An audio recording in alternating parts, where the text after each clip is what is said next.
Welcome back to Darkest Night, first edition.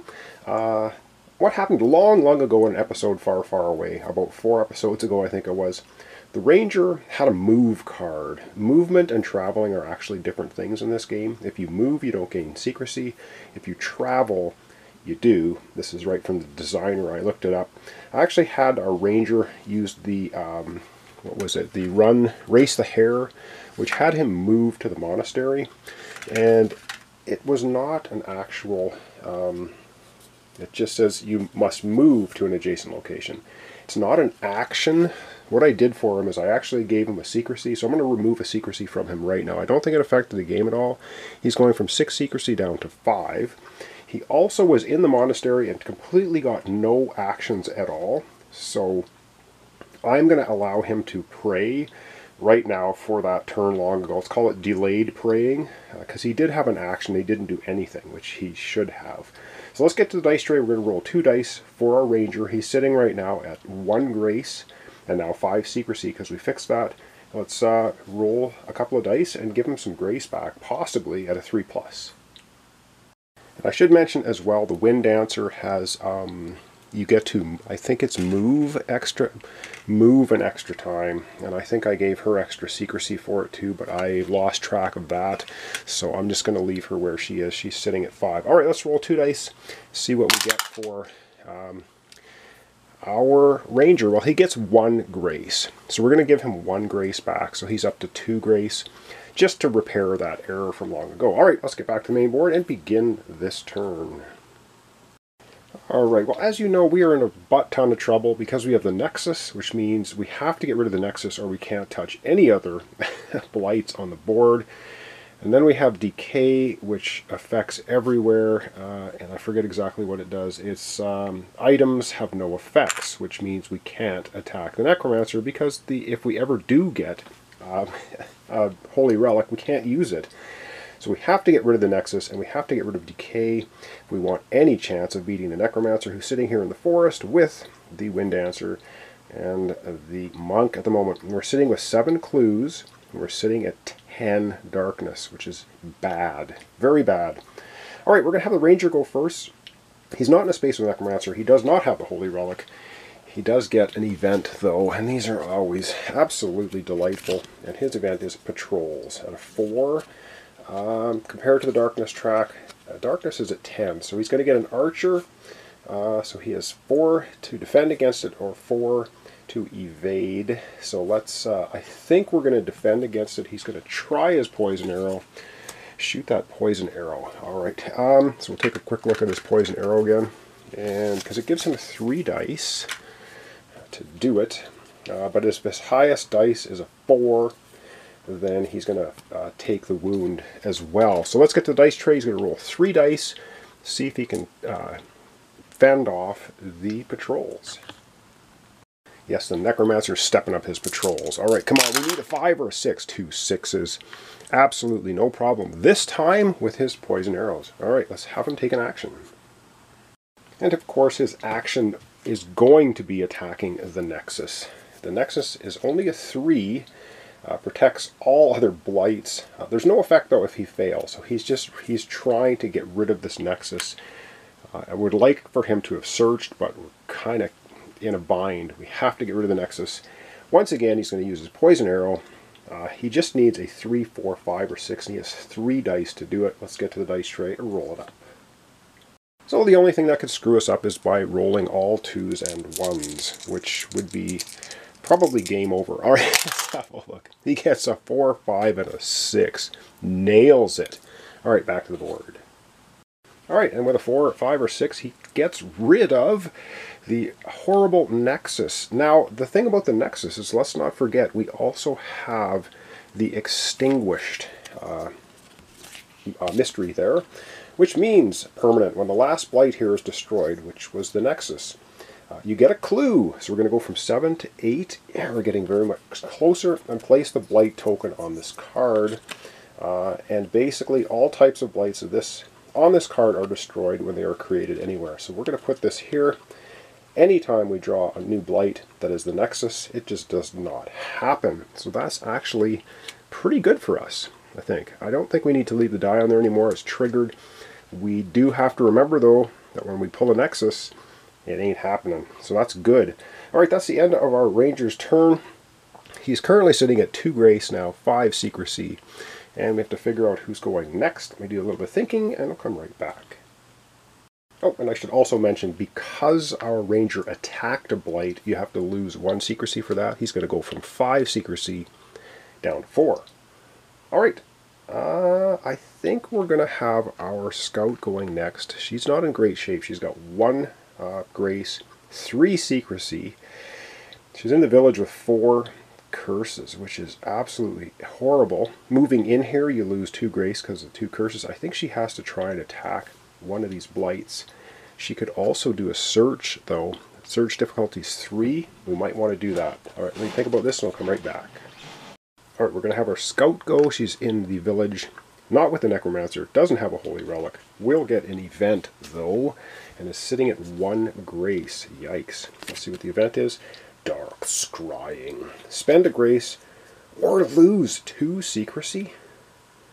Oh my goodness. Okay, this is getting absolutely horrible. Spend a Grace or lose 2 Secrecy. If she loses 2 Secrecy, she goes down to 1. And that's not good. Oh man, what do we want to do? I think, and we wanted her in here. I have no idea what we're going to do. I have no idea. I think we're going to go ahead and lose the Grace. She's going to go to 0 Grace, which doesn't kill you. It kills you if you're at 0 Grace and you lose 1. And now she gets an action. And unfortunately, I think she's going to have to just move to the monastery, increasing her Secrecy to 4. And she's at 0 Grace. That was a bit of a wasted turn, but really, after that event, there's not much she can do. Alright, up next, either the Monk or the Wind Dancer. Alright, I think we're going to have the Monk go next. Is he in the space with the Necromancer? Unfortunately, he is. His Secrecy is going to go from 4 to 3. He's sitting at 3 Grace as well. Does he have a Holy Relic? Not yet. Let's hope he does soon. And, of course, he gets an event. But because we have Omen here, we have to pull 2 and take the worst one. So we have Panic and Looters. Panic is a 4, Looters is 2. Panic, our Looters goes away. And we have Panic, which is good because our Monk has Gather Chi. Activate if you experience an event with a fate of 4 or more. So he gets to activate, gather his Chi, which means he can deactivate it now to use the Chi ability of one of his other cards. Alright, oh my god, add a timer to a quest currently in play. There isn't one if there's no quest in play. Draw a quest and put one on the board. Alright, this is not bad. This is just getting a quest out. We're getting near the end game. So not too bad. Alright, so the quest we get, top of the deck, is Spawning Shades. We have to add a timer, but it's 5, so that's pretty good. 3 successes.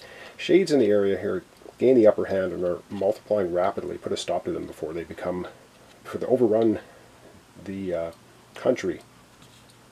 They're too numerous to contain. Sorry, don't have my glasses to read. His action, fight versus 3 defense. Each success, or each 3+ is a success. Completed. You get a supply cache. Expired. You get a Shades Blight. Not too worried. Let's get to the dice tray and find out where those shades, the shade card, is spawning. Alright, we'll use green die for the shades, a 6. Of course, the shades will be in the village. Alright, so we're going to put this card, oh my goodness, in the village. I'll use, we'll use a little dicing, and we'll use the black dice to indicate that. Alright, so we have to put a timer on that card, which I'll do right now. It has 5, so we're going to have 4 more turns before it triggers. And I put the die here to indicate the one is with the spawning shades. Alright, our Monk has an action. I have to think about what he wants to do, because he's got a few options, and then we'll come right back. Alright, what we're going to do with the Monk is, for his action, I do think he is going to search, because he's in the area with the Sacred Glade. Let's take a look at the Sacred Glade again. It says you get +2 clues if you roll a 5+ while searching here. He has a bonus ability, and he also has his Chi built up now. Add 1 to the highest die when searching. Now he's only going to be able to roll 1 die, but if he rolls a 4, he can add 1 to it. And after we search, if he has a successful search, we can deactivate our chi card here to have him pick any other, I believe it's any other location's item, in fact, from one of your powers. So we do that, and then clarity will say, use after a search to choose a result from another location. All right, whew. So let's see if we can pull that off. He's sitting at 3 grace, 3 secrecy. Let's get to the dice tray. He's going to roll 1 die. He has the bonus adding +1 to it. Now the confusion means you cannot use tactics, but you can use your bonus. All right, dice tray, and see if he can pull it off. We really need a 4, 5, or a 6. He gets a 4. I'm going to do that so that you can see I'm not cheating. He rolls a 4, which is perfect. He adds 1 to it, giving him a 5, which now means, let's go back to the main board.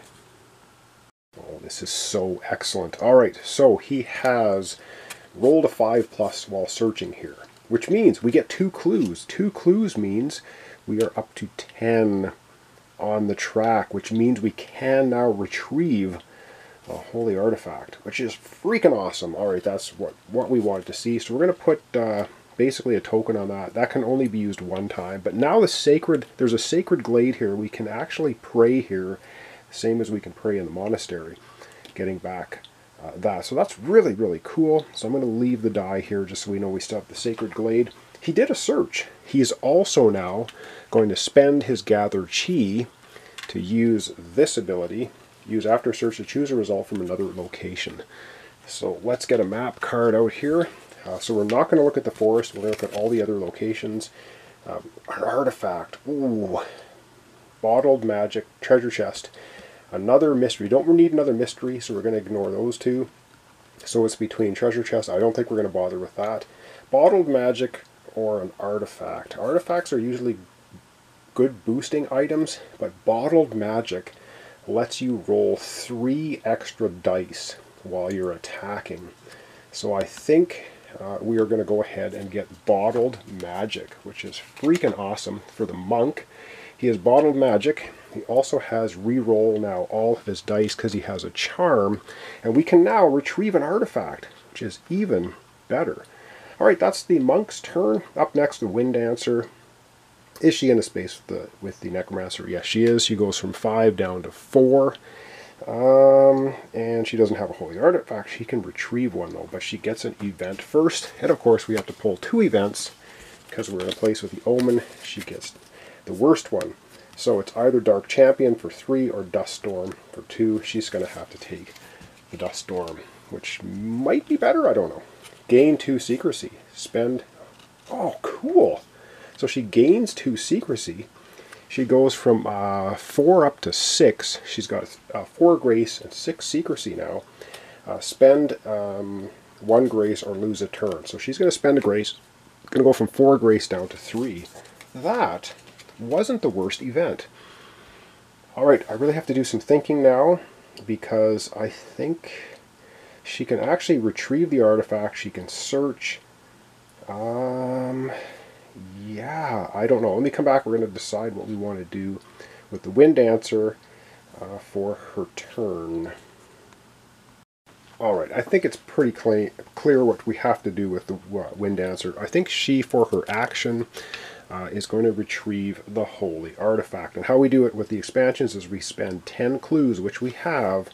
It's going to go from 10 down to 0, and our Wind Dancer has now retrieved the Holy Artifact. Now let's not forget we still have Decay in play, which means we can't use this, but we have it now. So that's going to hopefully allow us to defeat the Necromancer at some point in time, but not right now. So that's going to be the end of the Wind Dancer's turn. That was her one action. And she's not in any spaces here that have blights that she has to defend against. This one just means you can't use bonus, you can't use tactics, and this one means you have to pull 2 events and take the worst one. Alright, Necromancer turn coming right up. Alright, so Necromancer's turn. Let's not forget we do have Overwhelm. This was our Darkness card out here. If the Necromancer creates the 4th blight in his location during his turn, he also immediately creates a blight in the monastery. Alright. But, start of the Necromancer turn, the Darkness track goes up 1 from 10 to 11. We have to put a timer on the spawning of the shades. I'm kind of hoping we'll never get to that, and we'll be able to crush the Necromancer with our relic, maybe? I don't know. Alright, but now we have to roll a die. We have to see what the Necromancer does. So as far as secrecy goes, our Ranger's got a 4, our Monk is a 3, and our Scout is 4. She's in the Monastery, and our Wind Dancer's up to 6. So basically, if our Necromancer rolls a 4, 5, or 6, he's going to stay right here in the forest because he'll detect the Monk. If he rolls a 1, 2, or 3, then he's going to be heading out of Dodge. And where is the 3 on this board? So 2 and 5 would go to the ruins, 1 and 4 go to the village, and 3 and 6 he stays here. Alright, let's get to the dice tray, see what the Necromancer does. We have our lovely bone colored die for him, and he gets 1. No! Okay, well, okay, there you have it. Alright, let's go back to the board. Alright, well, he rolls a 1, and a 1 means he's going back to, he detects nobody, he's going back to the village. Oh yay, he goes back to the village, and when he gets to the village, he creates a blight.